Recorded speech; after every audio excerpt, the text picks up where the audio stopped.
welcome back to my channel. I'm Hotep.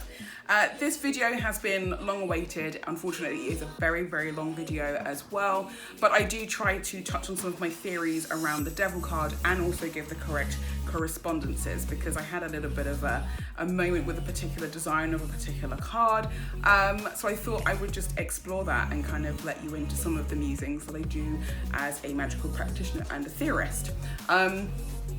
Yeah, I'm not gonna have this introduction gone for too long, but toward the end of the video, I do have a small selection of books that I do highly recommend if you want to take your magical practice a little bit further outside of the circle. So please, if you don't want to watch the tarot portion of the video, just fast forward it until you see all the books on screen. And yeah, I think that's everything. So without further ado, enjoy my rather long video on the devil card from the world of tarot. I had planned on uploading this a very long time ago, but I was having like a weird series of dreams over the last few weeks about this particular video, so I thought I would actually expand more on certain topics within this video in future videos if you guys are up for that, so covering various aspects of the Tree of Life and stuff. And so I thought right now it would be better to film a fairly, I guess you could say, not necessarily a brief video, but give you guys a video and a bit more information about this particular card, just enough information so that you can go off and do your own research and find out your own information for yourself. Now, this isn't something that I'm going to be doing a lot of. I won't be pulling out every single one of the tarot cards and then going through their design processes or anything like that. Neither have I spoken to the creators and designers of these particular decks. This is purely just off my own whim.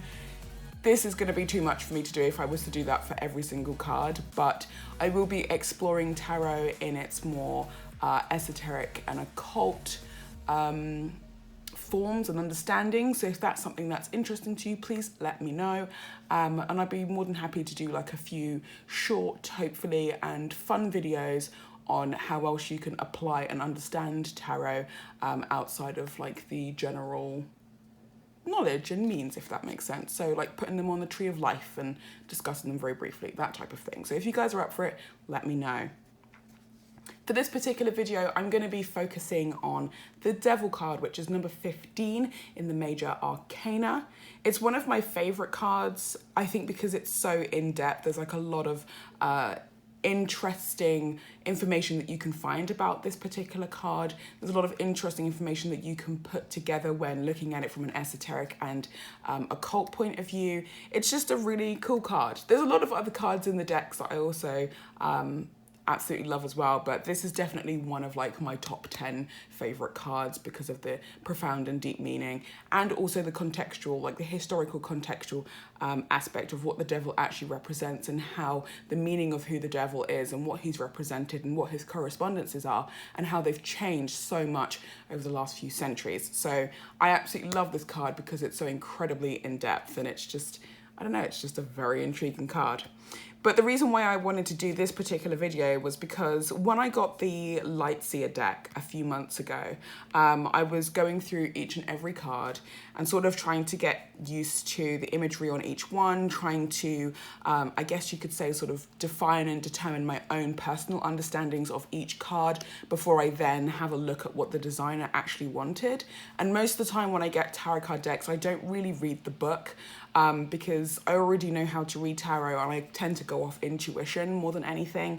So I didn't really read the book, and I still haven't to a degree. I've read like a few passages here and there, like that Chris-Anne has put in the book for that particular deck, because she has some really cool meditations for each card that you can then go away and meditate on. But even then, I flip through till I find the card, look at the meditation, and then that's kind of it. I don't really read the meaning or anything. So it's a handy booklet to have, but again, it's not something that I would actively go out and choose. With that being said, I haven't actually read the meaning of this particular card in that book, But it was the design of this card that really took me by surprise, because for most people who don't practice the occult or anything, most people who practice magic are quite happy practicing and living life within the circle as Wiccans and pagans and such, and that's really cool. But when it comes to the esoteric knowledge that's actually out there, I did actually notice pretty much right off the bat that Chris Han had actually included quite a lot of esoteric and occult knowledge and symbolism within the entire deck. This card in particular was one that definitely jumped out at me. It's a very nice looking card. I love the colours. I love the way that she's depicted the devil in this, being a very attractive, more like a Luciferian type character, like the Lucifer side of his personality or his being, I guess you could say. And like I said, the colours are also representative of esoteric correspondences, with the idea of certain colours being associated with certain tarot cards. So I really like that whole aspect being put there. It's a very basic aspect. I also love the fact that there's a Unicastle Hexagram right in the center of his chest right there. Now, from a Kabbalah point of view, I honestly thought, because I don't know why I thought this. I'm going to break it down in just a second, which is why I wanted to do this video, so sort of give you guys an example of why it's okay to fail sometimes. The Unicastle Hexagram was located right in the center of his chest, and I thought that was incredibly, intriguing, quite interesting. I was curious about why she put the Unicastle Hexagram right there, especially considering that on the Tree of Life, the devil is actually positioned on path, let me try and think, hold on, path 27 or path 26, in between Hod and Tiferet, which I'll just show you now so you can get an idea of what I'm talking about before I go back. These two paths here. So you've got Hod and Tiferet, so beauty and glory or splendor, and then path in there, in this section here, which has the word I in it. I don't know if you guys can see that very well. The idea of I, opening of knowledge, being able to see and understand certain bits of information, esoteric knowledge more than anything. I knew that that was where the devil was actually kind of located, the devil card anyway. That's its main correspondence, the idea of obtaining knowledge, and you're kind of in between the two various consciousnesses, which I'll go into a bit more detail about, between Hod and Tiferet. Now, I knew that. I knew that. There's a lot that I could also say, like, for example, the Unicastle Hexagram here, which is very similar to the one on my wrist. It's a well-known thelemic symbol. Normally, it's the symbol of the Unicastle Hexagram with the rose, a 5-petaled rose in the center, which actually has a lot more association with the pentacle. The hexagram is also a symbol that ideally is supposed to be a lot easier to draw with just one pen, like you just do it in one go, rather than having to lift it up and then draw two separate triangles and form them together. You can draw this one in one go. But for some reason, I didn't fully understand why Chris Han decided to put the Unicastle Hexagram right in the center, right where Lucifer's heart, I guess, would be, even though the heart would kind of be located a bit further on the left. I didn't understand that. So my initial thoughts and feelings around that was, is she trying to associate the devil card with the location of perhaps Da'at on the Tree of Life, which would be, so if you've got the Tree of Life that looks like this, Da'at is this section here. Normally, when learning about esoteric knowledge, especially with Kabbalah and stuff, it's very common that you don't normally see the sphere of Da'at there. It's usually completely disappeared, a bit like this here. I kind of drew this one by accident, and and I couldn't rub it out, so I kind of drew it. But that's basically usually how it's depicted, either with like a very faint line around a circle, or there's just nothing there at all, and you just have a path going from one sphere to the next. So my initial thoughts were, why did she put it in that location? And then I had to start sort of stop myself and think about, what are the reasons for that? What does Da'at mean? And at the same time, when looking at various correspondences, especially the correspondences from Liber 777, what does it all mean? So I was convinced that there must have been some reason why she put the Unicastle Hexagram in that particular position on his chest. And I was convinced it was more of like a Kabbalic reason, more of an esoteric reason, and I couldn't figure it out, because if you look at another devil card, for example, this one here, it's a much more generic card, again, but it's absolutely full of esoteric knowledge. And this is information that I already knew, and I've known this for years, and yet for some reason I felt like I needed to go against everything that I knew, believed, and experimented with, because I was convinced I was trying to like pinpoint exactly what it is that Chris Ann was actually trying to say. And obviously I was completely wrong, and I ended up just going back to my own sort of like general convictions, which I will talk about in just a moment. Now, this card is the Devil card, obviously number 15, but it's with the Roman numeral instead of like generic like Roman numbers. I love this card. It's so pretty. I would love to have this like put up somewhere in like the spiritual corner of our apartment or something, but it's really cool. So what you normally have here is the esoteric and extra knowledge, occult knowledge associated with this card. So you've got the ram in the center, which is symbolic of Capricorn. And it's also because the Devil card is actually ruled by Saturn. So you've got those two major correspondences there. I don't know if you can see it, because I don't want to expand on it too much, because it's kind of obvious, but this card is quite a phallic card.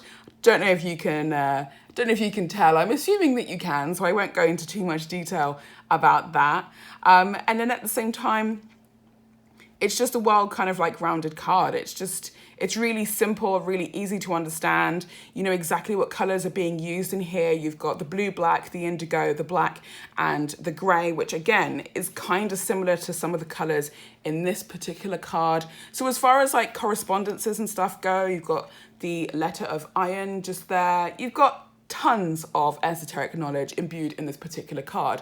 This is the reason why I also absolutely love the Thoth Tarot deck. So if you're actually wanting to expand on your path and leave the circle for a while to expand in your magical practice, I would highly recommend getting the Thoth Tarot card deck and then going through every single card individually over the course of like a year and a half to really understand it and really understand the correspondences as well. It's one of those decks that's just too beautiful to just kind of rush your way through. You have to really spend some time with each card and really get to learn and understand the correspondences within each card and just in general. But it's a beautiful card. So this is what I tend to base a lot of my meaning and understanding on as far as tarot is concerned, especially these days in the past 10 or just under 10 years. I tend to base a lot of other tarot cards on this particular deck. So the similarities, like I said, kind of tend to be shared with the idea of their colors and color correspondences and whatnot. So again, the idea of the heart, it's just not right. And I honestly don't know what convinced me. I was just convinced. But the one thing that did sort of jump out at me, again, coming back to the idea of knowledge and the eye, which you can see kind of, hopefully you can see that in focus. I'm not sure if you can. He's got a third eye in between his two eyes at the top there. So I don't know if you can see that. I hope that you can. And the idea that the devil on the path itself, on path 26, on the tree of life, is also corresponded with the body part of the eye, which again symbolizes the idea of knowledge, gaining further consciousness with knowledge, and those kind of experiences. Whereas Da'a, kind of similarly, but not exactly the same, is usually associated with the idea of hidden knowledge. It's the area for most Selimites and occultists and chaos magicians and such to understand that that's where all of the Sephira on the tree of life basically all come and converge. So once you've worked your way from Malkut all the way up the entire tree, oh God, I did that all wrong because it goes up backwards. It goes down like this. Once you've actually kind of managed to path walk and work with all of the forces and energies across the entire tree, or whether it's through initiation, you work your way up through the initiatory stages. The idea of Da'a being in this bit here, the idea of it being known as the hidden Sephira, means that all of the other Sephira, including the paths, are all then supposed to converge in that one area, which is also, like I said very briefly, is also known as like the most transcended state. It's the idea of where you go for further knowledge as well. It's the abyss. It's the area where everything converges so that you can then ascend, if that makes sense. I hope this is making sense and it's not going to be too convoluted. But with that sort of knowledge in mind for the Sephira of Da'at, and it's very kind of, I guess you could sort of say very loose, shared definition with the idea of the I, you can see why I felt like the Unicastle Hexagram, which also kind of has the same meaning, the idea of life, it's very similar to the understanding of the ancient Egyptian Ankh, the idea of life and its location being right there in the center. You can see why I was kind of convinced for a little while that there was a lot more to this card than initially being portrayed here. So I was very intrigued by this card. I wanted to learn more. I mean, if I was in the know and in the industry and stuff, I'm sure I probably would have been able to have hit up the artist and said, look, what was your reason for this card? But at the same time, I like knowing that there's a mystery and the fact that I get to do my own research and to figure out things for myself. So while this is actually the basis of the Devil card for me, you can see why I kind of got a little bit confused and kind of a little bit sort of taken astray a little bit. And I allowed myself, I guess you could say, to kind of go astray away from like its initial and esoteric meaning in that sense, because it was kind of fun to do the research and just find out if there's anything else that I didn't already know about this card. But pretty much everything that I knew about this card has already been covered right here. This card is an incredibly beautiful card. I absolutely love it. I love the idea that it's Lucifer rather than the ram, because the ram has been used for a very long time. It's the idea of like Baphomet being used here. It's always, not necessarily Baphomet, but also like Capricorn and Saturn. It's always being used, and obviously people just kind of go off like the Baphomet imagery, and then that's how they sort of go off and sort of design the Devil card. So it's kind of a very well-known and very popular looking card, and obviously it's used a lot in popular culture of TV shows and things. Whenever someone's doing a tarot card reading, they always bang out this particular card because they know that it will conjure up certain personal feelings amongst people of the Abrahamic as well as the occult faiths as well. So it's a very universal card in that sense. Obviously this one is from the Modern Witch Tarot, which is basically a sort of loosely based and a very updated version of the Smith Rider-Waite Tarot card deck. Again, it's a really lovely card, but it's got, like with most cards, it's got the very generic sort of meanings there. So you've got Baphomet, the idea of Capricorn and Saturn at that point, but there's not really much else beyond that point. It's a very sort of what you call like a very top level sort of card where you have like the most basic gleanings and understanding of that particular card on the surface. But as far as esoteric knowledge and stuff is concerned, a much more deeper view of these cards are concerned, it's a very generic card and doesn't really hold that kind of information. I'll show you a few more generic cards in that sense too. So you've also got the Devil card here.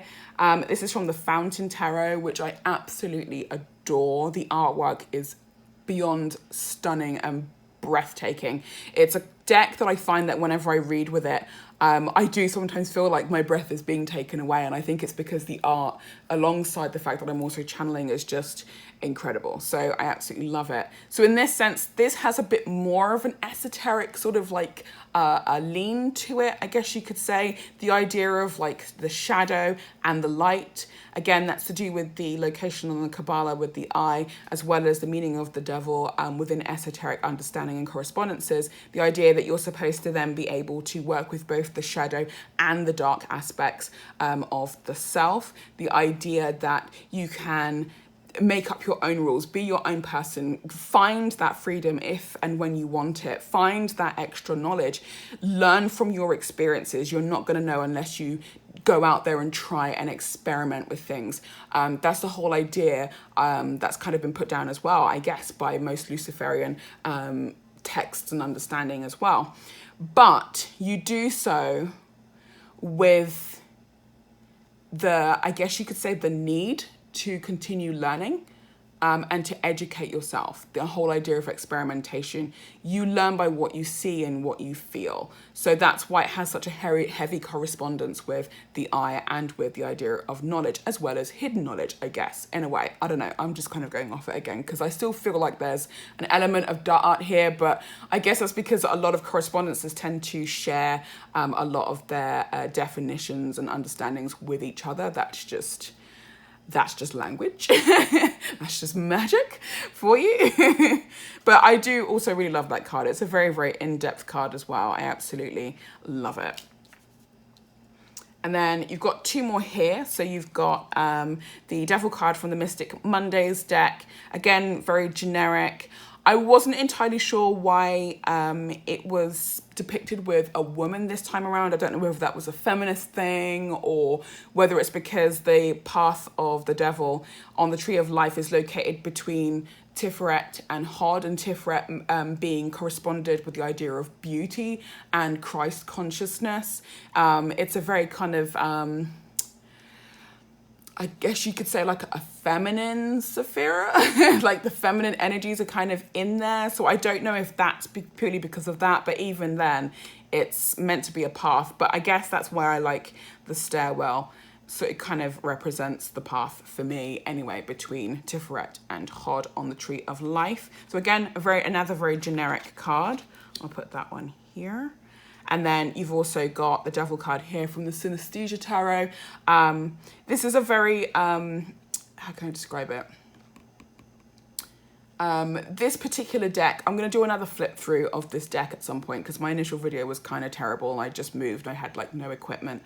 But this card, you're supposed to understand and know what the symbolism and meaning of those cards are because the artwork is incredibly minimal on each card. So again, this one being minimal really takes on the esoteric knowledge and understanding well, its most basic meanings as well in here. So you've got the horns representing Capricorn and Saturn. So yeah, it's nice. I like this one, but again, generic. I love it. Don't get me wrong. I love these cards. There's a reason why I only have like a few decks in my whole collection. I pay very close attention to a lot of the cards, and if I don't like a particular deck, I will just pass it on to someone else like almost immediately.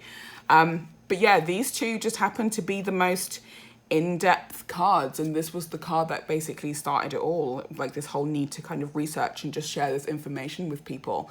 There's a lot more to tarot than meets the eye, and of course it's really great to go out and buy as many tarot card decks as you want, as colorful as you want, but it's nice to actually then sit down and just meditate with each card as you go through an entirely new deck. It's just a nice experience to sit and do that kind of research. And really get to know the reason why you think the artist has designed the cards the way that they have. I'd be very interested to see what Chris Ann ends up doing in the future with other decks and different styles of decks, and I would love to see what else she has out, like if she has any books or anything, because this card is actually from the Lightseer deck, and I understand there's a very heavy emphasis on the idea of working with the light and with your shadow, and that's a part of esoteric and magical practice that a lot of people who claim to be witches and magic practitioners tend not to ever look into. Sometimes it's mostly because it's a little bit intimidating and such, but I really like this deck, and I would highly recommend if shadow work is something that you would like to incorporate as part of your self-care and as part of your magical development as a magical practitioner, then I highly recommend at least getting this deck if you're not quite ready to touch on the Thoth Tarot, and then perhaps checking out a few other books. With that being said, I'm going to show you just a couple of books very briefly that really helped as far as understanding the correspondences around tarot in general and where I got a lot of my information. Okay, so I hope that section, I kind of just winged all of that. I had a whole script like planned out and I just ignored the entire script and just went for it instead. But if you would like I said, a bit more information on the esoteric and occult aspects of the tarot, here are 3 books that I highly recommend you check out just to get that side of your path started. And I would highly recommend just having fun as you learn about them. Oh, actually, there's one more book. I'll chuck that in at the very end. You won't even notice I've edited it in. So the 3 books that I would highly recommend checking out are these ones here. These are very what you call very prime texts if you're getting into the world of chaos magic or Thelema, or just in general sort of developing your magical practice outside of the circle once you're ready. The first one being Dion Fortune's The Mystical Qabalah, or Kabbalah. This basically runs through all of the Sephira on the Tree of Life, but it is mainly focused on the Tree of Life. She does mention a little bit about the clip-off, but not a great amount, because it's most practitioners just focus on the Tree of Life. They don't really focus on the darker aspects, the underside, I guess you could say, of the tree so much. And it's a very good book. It's very in-depth. Dion Fortune is an incredible writer. Even her fiction is fantastic, but I digress. I won't go into too much detail about that. But this is a really good primer if you want to start learning about Kabbalah from an esoteric or occult point of view, and then you can incorporate a lot of this understanding and meaning in your own theoretical as well as practical practice. So that's a really good book. Check that one out. The other one, which is also incredibly important, is the Book of Thoth by Aleister Crowley. Now, it was actually, this is something that a lot of people don't really realize until they actually get this book, because the deck and the book are usually sold separately, but Crowley did actually state that he wanted both to be sold together, because then that way you've got the practical aspect of looking at the cards and understanding the cards, but then you've also got the theoretical aspect where you get to sort of sit and educate yourself with what his understandings were of this particular deck when he and his friend had actually created it. Again, this book will break down each and every single card, has correspondences with the Tree of Life, has a few correspondences with Libra 777, which I'll show you in just a moment, and really gives you a very good in-depth and almost meditative view of how you can work with these particular cards, how you can meditate with them, and how you can use their properties in real life when it comes to working magic or doing ceremonial magic or rituals or anything like that, which again is a very small sort of snippet of what's in Libra 777, which is this tome right here. Now, Libra 77, for me anyway, is like one of my ultimate books of correspondences. It's also known as 777 and the other Kabbalistic writings of Aleister Crowley.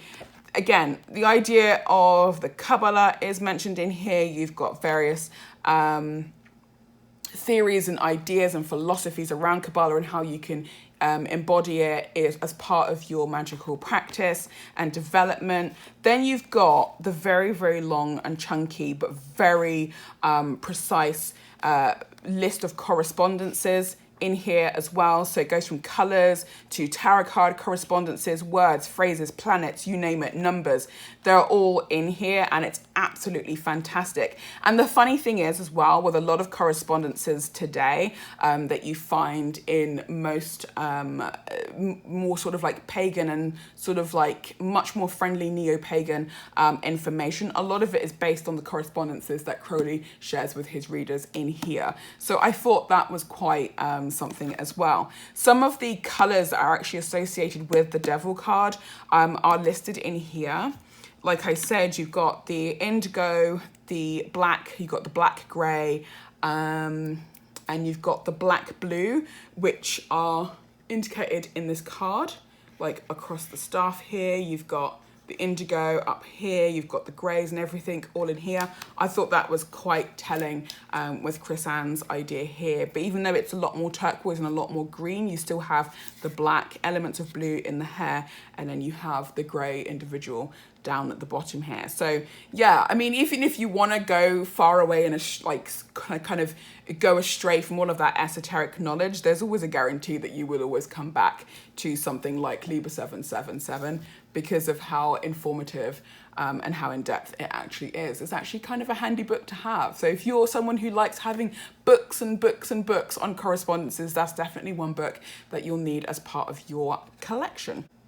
The next book that I want to show you is The Tree of Life by Israel Regardie. If you're on Tumblr, you've probably seen like a few like these pictures of like Israel Regardie's books and like pictures and inserts and things. Those are my images. They're still being shared to this day, and it's like, oh my God, like I really just need to update those. But this is definitely a really good book as well. This is a great primer for when you're ready to sort of start studying and incorporating aspects of the Kabbalah into your life. He has another book called Garden of Pomegranates, which again breaks down the various sephira on the Tree of Life.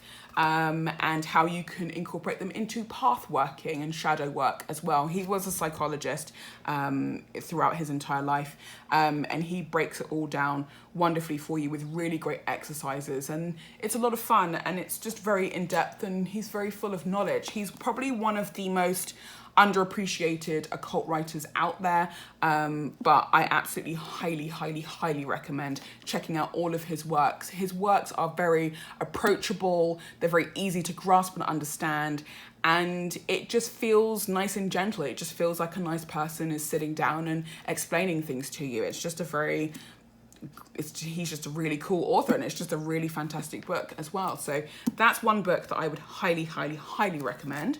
But the very last book, because I'm sure this video is just going on for way too long now, the very last book is Thomas Carlson's Qabalah, Qliphoth and Goetic Magic. So if you're much more advanced when it comes to ceremonial magic or magic in general, understanding both the Kabbalah and the Qliphoth, this is definitely a book that I would highly recommend.